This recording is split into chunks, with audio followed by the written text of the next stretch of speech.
आज हम अपने दुख से दुखी नहीं, पड़ोसी के सुख से दुखी है, सुख है ये समझ लेना तो हम भी मंदमती की ओर जा रहे हैं। अपना बच्चा 3rd डिवीजन आया तब भी 10 बार दिखाएंगे, हाँ मेरा बाबू तो हाँ, और दूसरे का 1st डिवीजन आया, अरे बहुत होता है, ये डुप्लीकेट होगा। ये भी मंदमती का लक्षण है।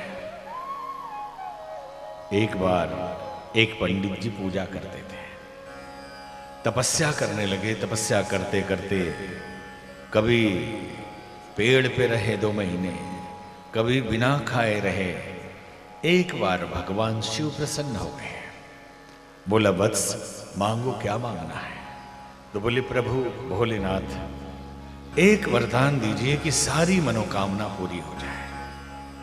बोले एवमस्तु। एक शंख दिया और कहा ये शंख बजाओगे जो चाहोगे वो मिल जाएगा, लेकिन एक बात याद रखना, तूने हमेशा मांगा सर्वे भवन्तु सुखिनः सर्वे सन्तु निरामयाः, कि सब सुखी रहें, सबका कल्याण हो।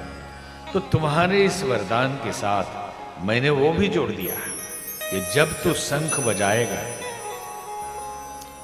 तो जो मांगेगा उसका 2 गुना तेरे पड़ोसी को मिल जाएगा। समझ में आया? जितना मांगोगे शंख बजा के, जितना तुझे मिलेगा उसका 2 गुना तेरे पड़ोसी को मिलेगा। दौड़ा हुआ गया। पंडितानी जी कमर कस के तैयार थी, आ जाओ। 6 महीने से घर में अनाज नहीं है, ये पूजा पाठ में लगे हैं, तपस्या हो रही है। बोले चुप रहो, मिल गया। बोले क्या मिल गया? ये शंख। अरे 200 में मिलता है हरिद्वार में, वो वाला नहीं है, ये भोलेनाथ ने दिया है, जो मांगो देगा। तो हे शंख महाराज 1 लाख रुपया दीजिए।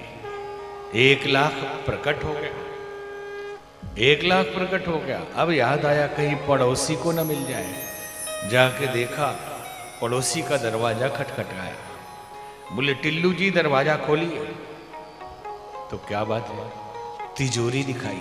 बोले गरीब आदमी है, तिजोरी कहाँ? सिरहाने कुछ पड़ा होगा। पहले लोग सिरहाने ही रख देते थे। उठाया, देखा 2 लाख। अब तो दोनों छटपटा के आ गया।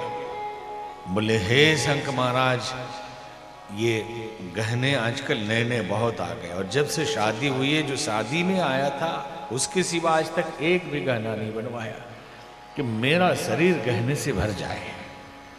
कि माता लोगों को गहने से बड़ा प्रेम होता है। अब गहने से भर गए। अब पिंकू जी जरा दरवाजा खोलिए। क्यों? पत्नी को दिखाइए। बोले पत्नी को क्यों दिखाऊं? दिखाया, डबल गहने से भरी हुई। अब दोनों बैठ के रोने लगे। तो आखिर कमी क्या है? दोनों क्यों रो रहे हैं? पड़ोसी को ज्यादा क्यों? बस ये समस्या है। तो उन्होंने उपाय ढूंढ लिया। बोला हे शंख महाराज, हमारी एक आंख फोड़ दीजिए ताकि पड़ोसी की दोनों फूट जाए। और फिर शंख बजा दिया। बोले कि एक कुआं हमारे दरवाजे पे दे दीजिए ताकि पड़ोसी के 2 हो जाए। हम तो एक आंख से निकल भी जाएंगे, अंधा निकलेगा किधर से? दूसरे को नुकसान अधिक हो, हमें हो तो हो, दूसरे को नुकसान होना चाहिए। आज आदमी की ये फितरत है, और आदमी की खोपड़ी कभी भरती नहीं है, ये मंदमती है। एक बार एक भिखारी नारद मुनि को मिला। बोला बाबा कुबेर से आपका परिचय है, एक चिट्ठी लिख के दे दीजिए, भिक्षा मांगते मांगते थक गया हूं, कुबेर जी थोड़ा दे दे। तिजोरी बहुत है उनके पास। दे दिया चिट्ठी। कुबेर ने चिट्ठी पढ़ी, नारद मुनि की चिट्ठी है। बोले झोली खोलो, और उसमें भाई अपने अपने बच्चे संभालिए, परेशान है कैमरामैन। तो झोली खोली, उसमें कुबेर जी ने दान देना शुरू किया। दान देते देते कुबेर का खजाना खाली हो गया, लेकिन वो झोली नहीं भरी। कुबेर ने फोन लगाया नारद मुनि को। बोले किसको भेज दिया? पूरे देवलोक का खजाना खाली हो गया, इसकी झोली नहीं भरी। नारद मुनि भी परेशान, कैसी झोली है?